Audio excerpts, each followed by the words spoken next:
We are live. Welcome, everybody, to the Alpha Edge episode 3. And I could not be more pumped to be here right now with my co host, Tanya Ezekiel. And we have a very delightful treat for you guys here today. T, are you ready to get nuts? I am ready. How are you? Doing great. Let's do this. Take it away. Okay, so I have a fun topic for us today. Ooh, okay. It was something that came from a conversation I had with someone last week. And it was interesting because it challenged my perception. And if it challenged my perception, then I think it's something worth us noodling on together. And so this person was struggling with setting goals, keeping goals, and it happened to do with their wellness, with their health and wellness. And of course, the way you do one thing is the way you do everything. So if you kind of don't stick to personal goals, it's sometimes hard to stick with any kind of goals in life. So it got me thinking, because my first instinct was this: well, you know what? Just commit to doing it 3 weeks, and it'll happen. And you know what? The person didn't respond to that. It just didn't click for them. And then I thought, okay, so I know that when I commit to something, then after 3 weeks, I have momentum. And really what this person needs is momentum. So then I kind of put visually momentum at the top. I'm like, well, let me back up a second. And to get to momentum, I use commitment. Didn't click for this person. So I thought, okay, that's one tool. It's not every tool that works for everybody. So then I thought, when someone can't make the commitment, what's something that could help them with the commitment so that after doing something for a few weeks, they get the momentum? Because once you have the momentum, then, if you have momentum in even one thing, you end up with momentum in many things. Mm-hmm. So then I back up and I think, what could help this person? And what came to me was accountability, because accountability works for a lot of people. So let's say I want to commit to something so that I could have the momentum to achieve a goal, but I just can't make the commitment. Then if I call you up, my trusted friend, and say, hey, Craig, can you hold me accountable? I'm going to do this every day for the next 3 weeks, and I'm going to text you every morning to say that I've done it. That works for me. Well, you know what? It doesn't work for everybody. Some people don't want a morning text either to receive it or to send it, and don't want to be held accountable in that fashion. So then I kept going back. And before I kind of go back to some other tools I got to, and some other ways we can get to the accountability, the commitment, and momentum, I actually want to stop and ask you, what have you seen work for people, knowing that what works for you, what works for me, doesn't work for everybody?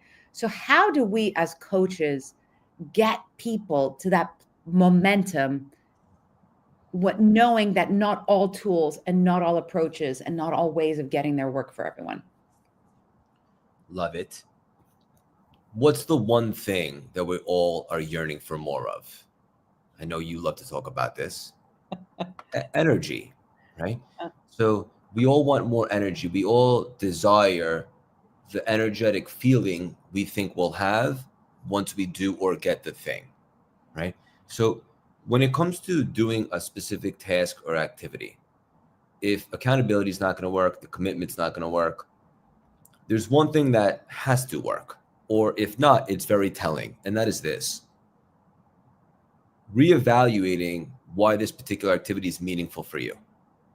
Because if you can't come up with an idea or learn to love it or appreciate it or be connected to it, then you will find every excuse to not do it, regardless of me or you breathing down someone's neck or asking you if you commit to it. So if it's not, and we were actually having a conversation about this last night, you and I, at Soho House, a little bit different, but if something isn't meaningful for you, you don't really have the desire to get it done.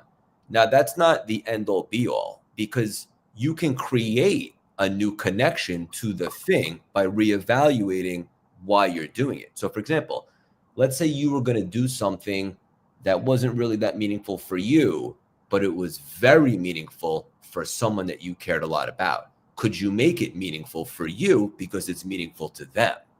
Yes. So the idea is to reevaluate what is the energetic connection, why is getting this activity or situation accomplished meaningful for you. Amazing. I didn't know you were going to go to meaning, and when you did, it just like the light bulb, right? Because it's true. It's the why behind something, right? And that's really the driver. And it's interesting how many times we choose the what, and then we just can't get to the what. And one of the reasons. So let me put meaning into a different picture as well. Mm-hmm. So meaning itself, from what you described, and thank you for bringing it up in that way, can be the driver. And like you said, if something doesn't mean something to me, so for example, well, let's keep going on this. So if something doesn't mean something to me, my friendship with you can mean a lot. And so if you want to do it, then I might do it because the meaning is tied to the friendship. Mm-hmm.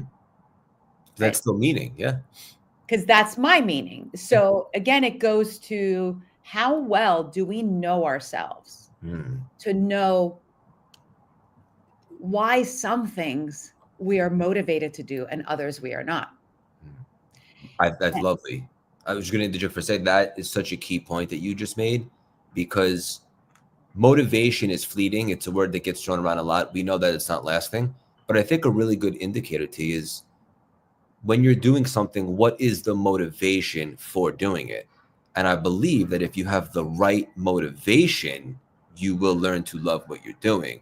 And if you don't have the right motivation for it, but you're still doing it, maybe it's ego driven or something else, that's a great indication as well. So it's a good time to reevaluate and reassess as to why you may or may not have a specific motivation to do something. Yeah.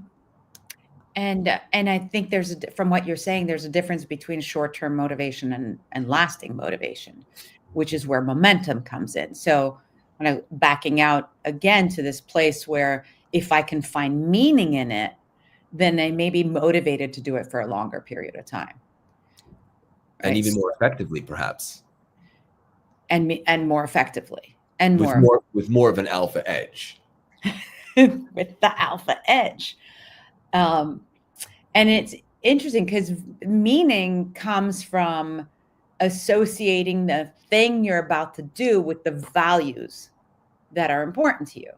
So, for example, there's a book sitting on my desk and I know I should read it, but I just haven't gotten around to it. So shooting on yourself. I'm shooting on myself. I know I should read it.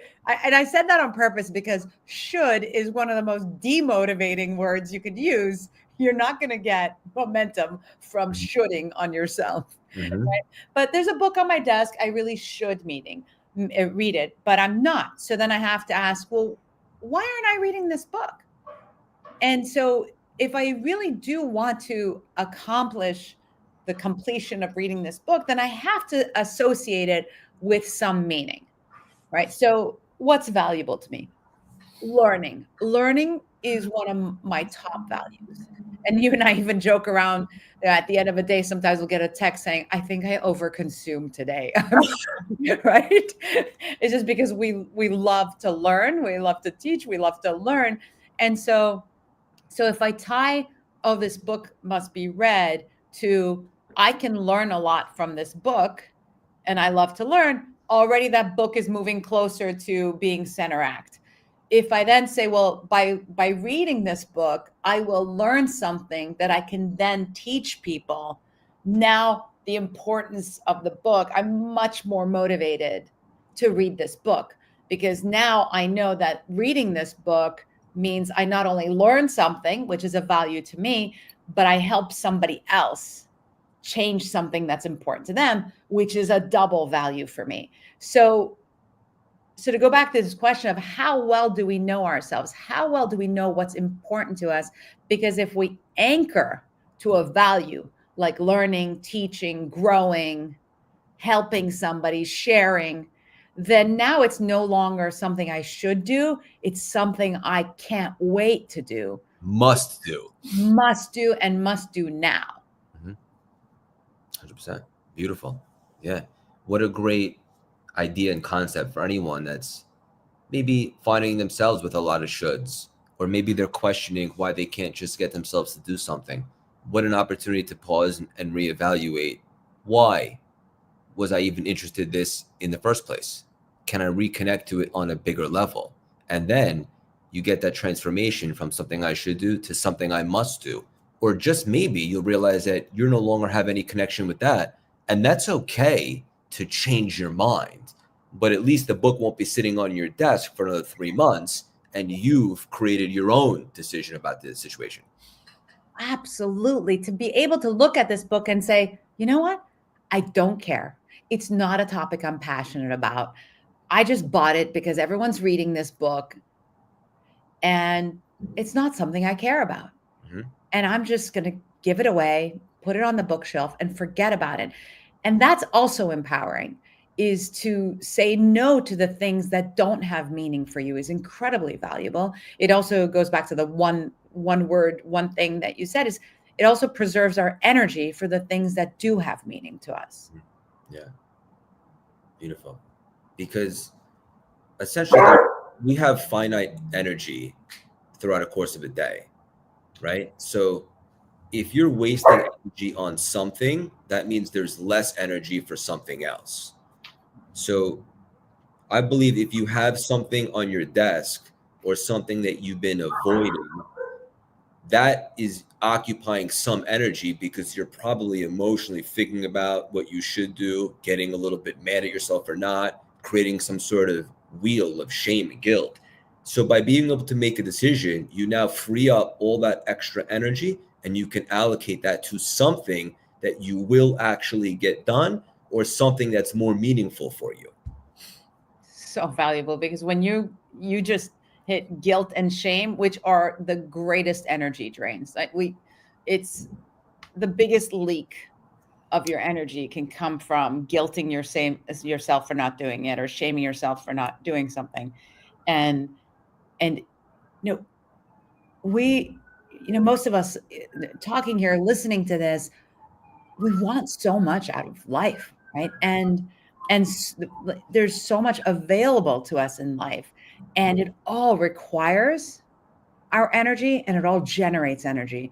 And so what can we be or do to be in that circuitry of energy with as little waste as possible? That's little waste as possible, because we can create so much just by preserving our energy and channeling it into the things that have the most meaning for us. Yeah.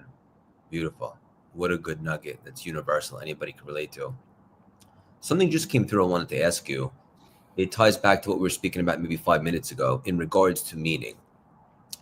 One of the many things that you do so well is you go into organizations and coach a lot of high level people to get them to a whole nother level to perform. I'm sure you've experienced a time when maybe you're coaching or working with an employee. It's not their company per se, so they're not as motivated as maybe the founder. It's not their mission, but they are working there for a reason.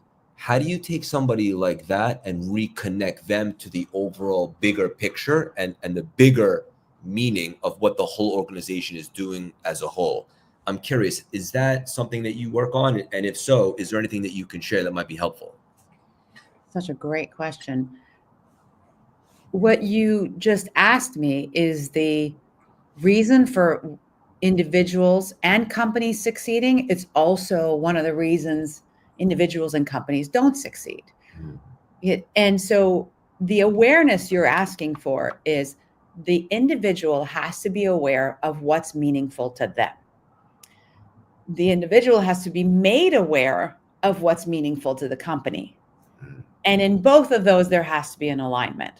So if I'm working for a company and what drives me, the meanings I assign to things that motivate me is different from what the company's out to achieve and accomplish and deliver to the world, then eventually, if we don't find that alignment, we're going to find that separation. And the thing is, what if that's not wrong? Because the most important word in this actually is the awareness. Because when I come to an awareness as, wow, I'm working for a company and what's important to me is learning, creativity, risk-taking, generating new ideas. And this company now is in a phase of, let's just keep the train on the tracks. Let's do the same thing over and over again because it's worked for us. And now's not the time to change it. Now, by the way, this could also be cyclical because sometimes we might ultimately have a similar goal, but we might be at different phases in the cycle. So the company may have come through a very creative phase and is now stabilizing. And now I just joined this company and I want to be creative. Well, there's going to be a cyclical misalignment. Now, if I'm aware of it and say, you know what, there's a lot of good here and I can learn efficiency and optimization and standardization in this cycle of the company, and that's going to stretch my muscle, then it's okay if my leading values of creativity, risk-taking, exploration are on the back burner because I want to stretch this muscle for a little while. But all of this requires so much awareness and questioning. And that's, you asked me from a coaching perspective, that's what the coaching space can provide. Because in one conversation, we can totally make it okay that what you care for and what the company cares for right now may not be the same. And so what choice can you make today that feels expansive for you and still supportive to the company's goals? And that tension can be alleviated like this. And productivity, success come back in the system. Beautiful. And I imagine on the flip side, if somebody just can't seem to find their own values within the bigger picture, then they're probably on the wrong train, or maybe they need to reevaluate where they're at and maybe consider something that they feel much more connected to in regards to their values and also the values of the bigger picture. And it's liberating when that happens consciously, when it happens with awareness, when it happens with curious questioning. What is it that doesn't feel right for me here? What am I looking for in this situation that maybe my boss or my company isn't aligned with? And what if it's not wrong? It's just the wrong team or the wrong time, or it's just, and it's liberating to say, it's okay for our values to be different or our timing to be different. And it's okay to part ways, but that doesn't happen with calm and certainty until you're willing to take a really candid, vulnerable, open look at what's meaningful to you and what's meaning to other people without the judgment. It just is. This is meaningful to me. That is meaningful to you. That's all. I love it. And I love how that we're connecting a lot of the concepts and ideas that you and I were speaking about just last night in a personal setting about personal stuff. And yet the underlining concepts are applicable to business as well. Because it's all how we relate, right? It's all relationships and personal relationships, professional relationships. Everything is about how we're interacting with the world.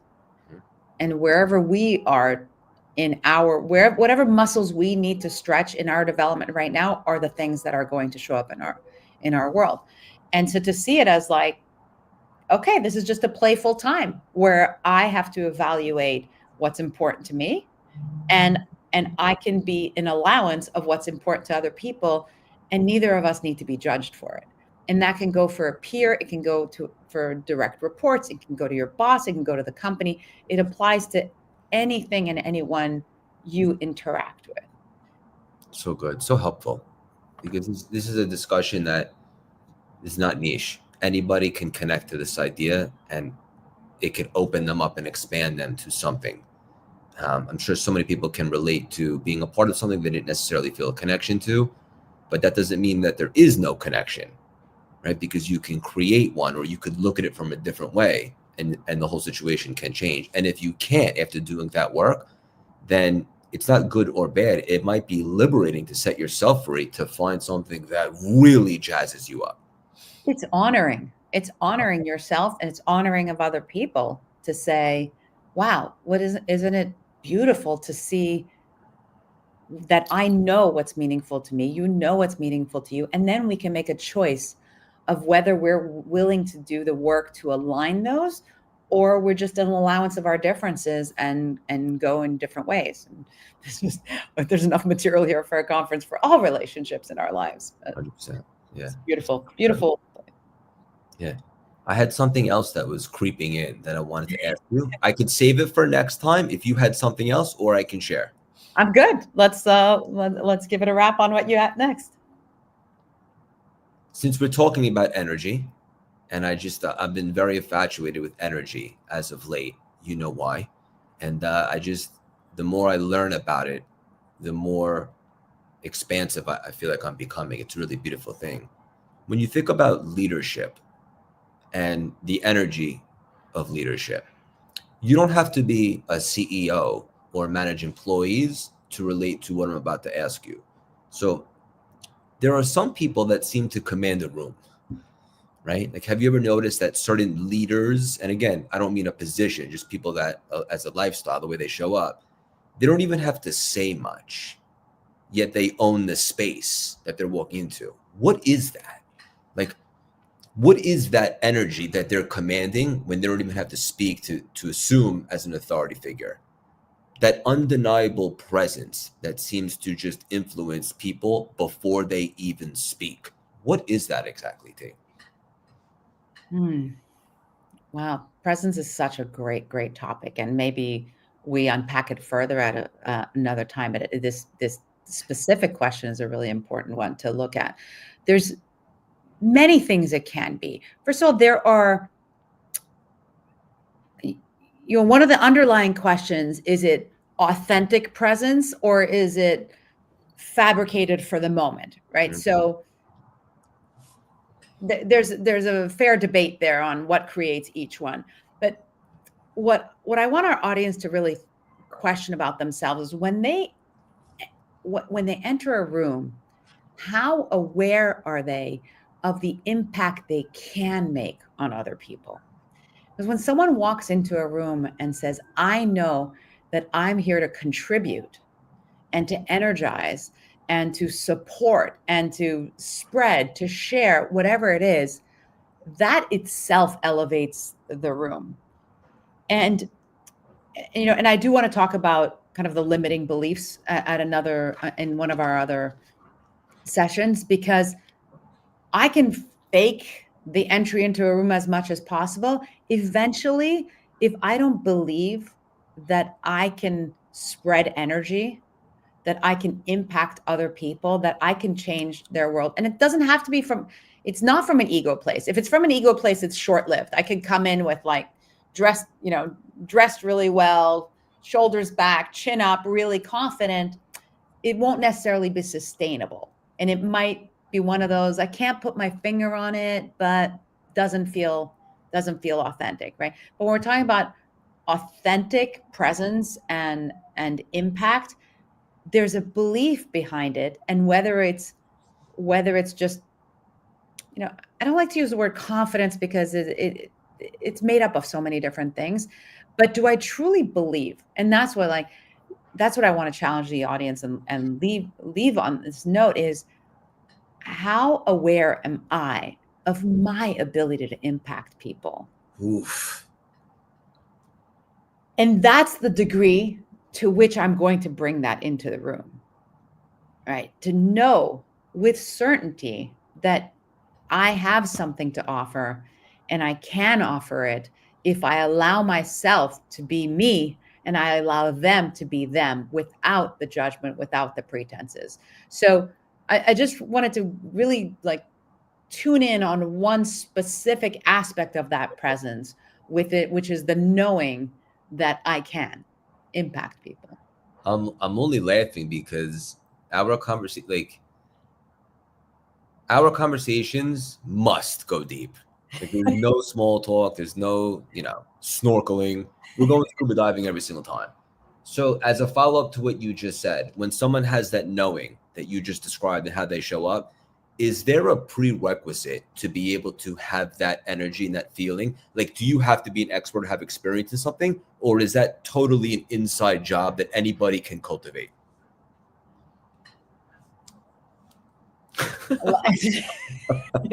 You drop like 45-minute topics in like the last 30 seconds of our chat. Let's just simplify it. Okay. In order to inspire, I want to be tapped into inspiration. That could mean I have a coach or mentor or wisdom or that I tap into that I borrow the certainty of to pass along to somebody else. So let's say, Craig, you're my coach and I'm about to walk into this room and I might not feel totally confident, but you know what? I trust Craig and Craig trusts me. So then I'm going to borrow Craig's trust in me. Ooh. Right? So I can borrow until I have my own. That's one thing. So to be inspired while I'm proving my own inspiration to myself to build my confidence. The second thing is to constantly be challenging the voice that says otherwise. Who are you to talk to this room? What do you know about this topic? There's going to be people in there who know more than this about this than you. And I want to put a bow on that or put a pin in it for now and go there next time, because that's such a big topic and that voice in our head has to be addressed. And maybe that's where we pick up next time. Talk about a cliffhanger, my goodness. So we'll have to pick up right there for episode 4. Yeah, let's do that. I couldn't love doing these more with you. As we're building a little bit of a community and the Alpha Edge is building its own brand at this point, I would love for people to find out more about how they can stay more involved in your movie or maybe something that you're up to. Obviously, you have the 2 books. I know that you recently threw an awesome VIP dinner. Is there something that you're really excited about that someone catching the replay or listening now might be able to get involved or just stay informed in your world, Tanya? Yeah, I'm as you've probably noticed, I'm more present on social and really because I want people to be inspired. I have such a great desire for others to tap into their desires for themselves. And I believe that people like you and I showing up to, first of all, doing our own work to deal with the voices in our heads that tell us we can't, whatever, doing our own work, and then showing up in places where people can access both the energy and the wisdom.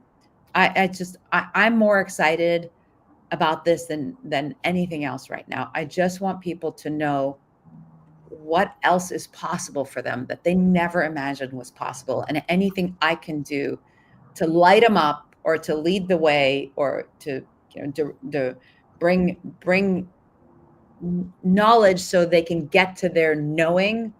I'm so excited about. I can be reachable on every platform in any way, and love doing this with you, Craig. It's always so magical, and I already can't wait for episode 4.